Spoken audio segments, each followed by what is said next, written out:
Hey, what's going on, friends? You are tuned in to another disheveled edition of Disheveled Transmissions.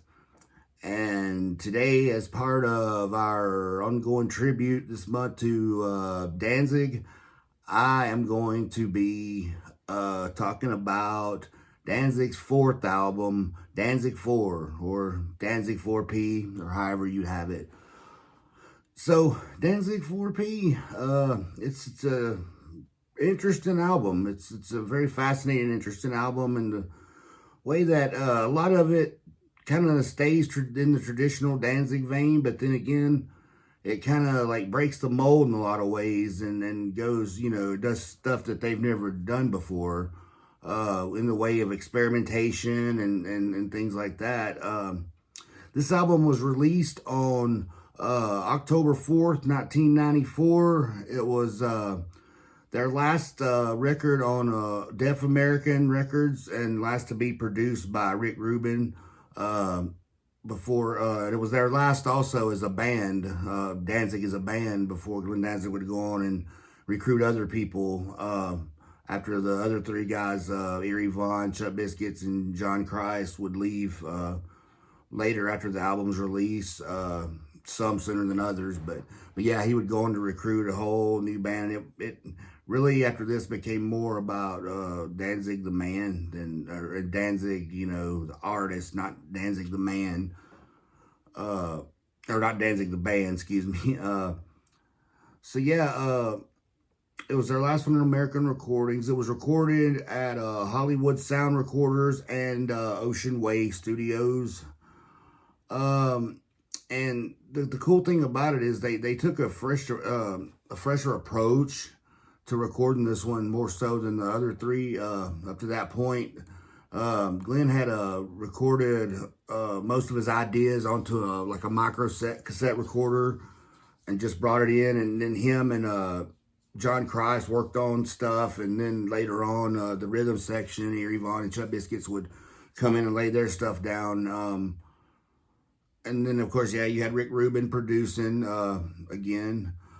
And they used a lot of different instruments on this, that you don't traditionally find in rock. I think they used like wind chimes in it. They used a recorder. They used some kind of, I think it was maybe a Hammond organ or something like that, or some kind of organ. But yeah, a lot of just weird instruments that you don't technically find or typically find in rock music, especially like Danzig stuff, being heavy and whatnot. So this album it was experimental in a way, and the textures in it was, and the music itself was really a lot looser, and there was more room for play. You can tell that when you listen to the record. I think it was Chuck Biscuits had said that he felt like he had more room to do stuff with, what he wanted to do, because Rick Rubin had kind of relaxed and they'd give him room to do it. And he just, in other records they had done, he wanted a tight AC/DC like drum sound, and but yeah, it does, especially drums. It feels a lot more free here, and just the music overall. John Cross's guitar feels just loose, and it seems like they had a lot of fun doing it right before they broke up. So yeah, I think the industrial elements are a lot of industrial elements are woven into this too, and that really makes for a cool sound, because you still got the rock sound, but you also have the industrial elements that come in and, distorted, like acid wash kind of sound, I guess, for lack of a better phrase. You had, yeah, and it's just the way that's juxtaposed with the hard rock and stuff. It really, really goes good. And then it's a great, great sound. And I guess, let's say the cover art is really, really cool too. It features I guess it's like some runes. It was designed by Glenn Danzig. It was like like Vemic runes or something like that. It spells out Danzig, and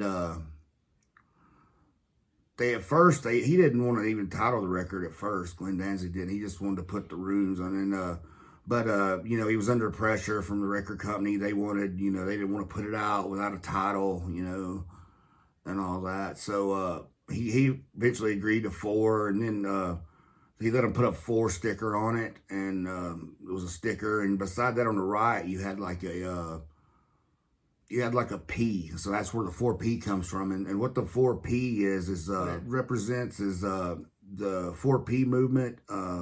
And the 4P movement was kind of like a supposed satanic cult that operated in the U.S. It was really it was called the Church of the Final Judgment, and their symbol looks kind of like a swastika. It's not a swastika, but it looks sort of like that, and it represents the 4 great gods and all that. And so that's where he got the 4P from, was from that. And they said the cult was big in the, I guess, 60s and 70s. They said they were behind the Manson cult murders and the son of Sam David Berkowitz killings and all that, but they never could prove it and stuff. But yeah, that's where he got that for the cover too. And then the runes on the front. And then in the booklet, it's a weird picture of like the band inside coffins, and like you got Bill Clinton shaking like a police officer or security guard something's hand, and he's smiling. And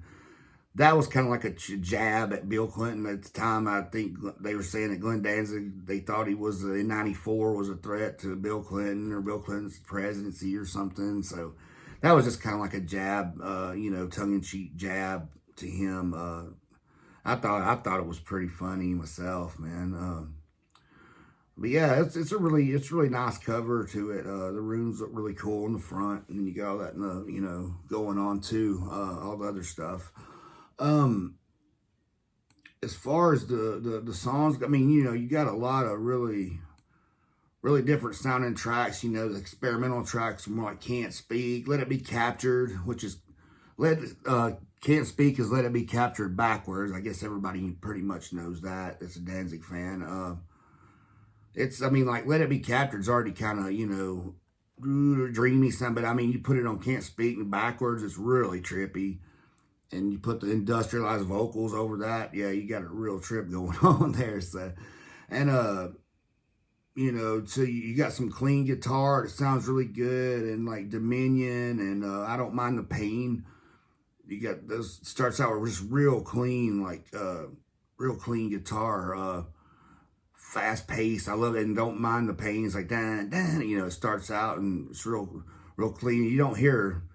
You hear soft guitar and other Danzig, but not the clean, like clean rock, faster paced guitar is what I'm meaning to say. But yeah, and it's you know, you got like Sadistical. That song that's a total mind fuck there. What are they using there? Is it like a Leslie out?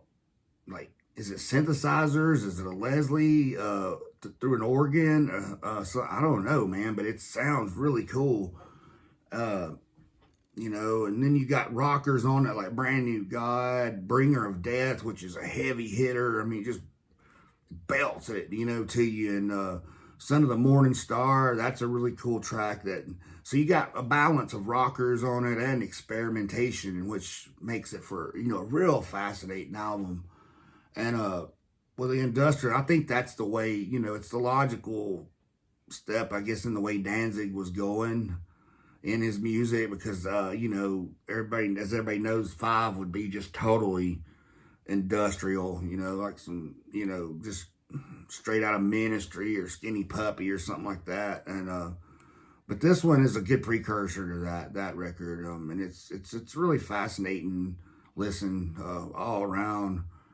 And I guess what's most haunting about it is that, you know, it's like I said, Danzig's last album is a band, and it's kind of like marking the ending of an era that hasn't been since then. You know, he hasn't gotten back reunited with any of the classic lineup since they left. That would be cool if he ever could do it. But yeah, it's remarkable, fascinating album. I would give it a 5 on the music, a 5 on the album cover, and